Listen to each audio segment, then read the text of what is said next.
Je suis particulièrement heureux de participer à ces forums.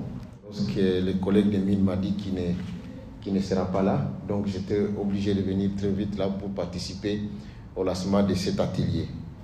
Je voudrais bien vous dire que le chef de l'État, Antoine Félix Tshisekedi Tshilombo, nous a donné une mission particulière, notamment en ce qui concerne les ressources minières. Vous savez, nous avons trop longtemps parlé du potentiel, mais le potentiel, tant qu'il reste potentiel, il ne sert à rien, puisqu'on ne peut pas avoir un potentiel aussi immense et à côté avoir une pauvreté parmi les pauvretés les plus criantes du monde. C'est le moment est arrivé pour nous de pouvoir transformer ce potentiel en richesse. Et comme l'a dit ici la conseillère politique de l'ambassade de Suède, j'ai très bien noté que de manière sage, intelligente et polie, elle nous a dit, en tout cas, vous devez y ajouter la bonne gouvernance. Je crois que ce message est arrivé.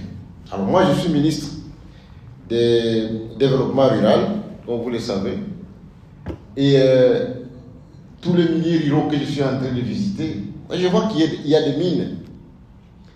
Et je me dis qu'à côté du secteur agricole dans lequel 80% de nos populations rurales sont obligées d'être, nous devons aussi avoir des réflexions plus approfondies sur la petite mine de proximité.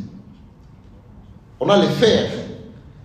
Comment faire en sorte qu'on ait des petites unités, des petites entreprises déjà qui peuvent transformer le fer et qui peuvent effectivement produire des matières premières pour ceux qui font le fer à béton, pour ceux qui font les clous, pour ceux qui font ceci.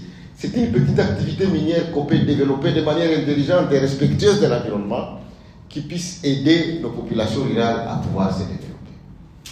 Un autre phénomène qu'on voit autour des mines, c'est que vous arrivez à Fungurume avec une mine qui réalise des milliards de profits.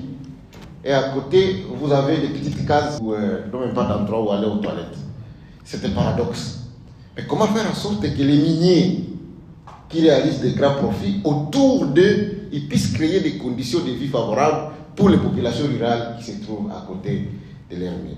Je voudrais bien vous dire que ce soit les mines, que ce soit les hydrocarbures, que ce soit l'agriculture, puisqu'à chaque fois qu'on parle de la destruction de l'environnement, on ne voit que les mines, l'agriculture aussi. Nous devons avoir une réflexion et une stratégie commune pour que tout ce que nous allons faire puisse bien évidemment profiter au développement durable. Nous gérons le secteur qui est proche de l'agriculture. Nous avons beaucoup de demandes de terres. Comment faire en sorte que l'attribution de ces terres qui vont faire la transformation agricole puisse préserver ces forêts?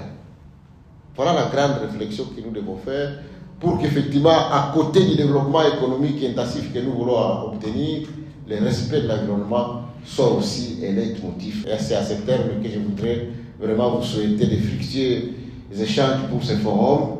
Et donc, à cette occasion, je déclare ouvert les travaux de cet échange. Merci beaucoup.